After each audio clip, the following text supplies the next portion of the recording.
কবিতা অপেক্ষারা একদিন থেমে যাবে। কলমে রূপালী মান্না, কণ্ঠে আমি দীপালি মান্না। প্রতিটা অভিমানের নুড়ি জমতে জমতে একদিন মস্ত পাহাড়ে পরিণত হবে। কাজল রাতের ক্লান্তি জমা বন্ধ হবে হাসিমাখা সূর্যের অপেক্ষায়। প্রকৃতির প্রতিটি আদুরে আলাপ মেখে নেব চরম নিঃসঙ্গতায়।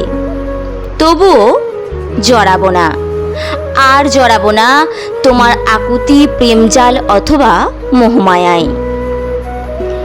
অপেক্ষারা একদিন থেমে যাবে, মুছে যাবে সব পিছু টান। ব্যস্ততা তোমাকে ছিঁড়ে খাক প্রতিপদে, অজুহাতেই লেগে থাকো তুমি। তোমার পুরাতনরা ঝরে যাক পর্ণমোচির মতো, কচি সবুজ নতুন পাতা গজাক তোমার অনুভূতির ডালে। দেখো আমার অপেক্ষারা একদিন থেমে যাবে, মুছে যাবে সব পিছু টান। আমার শহরে একটা বিশুদ্ধ প্রেম চাই।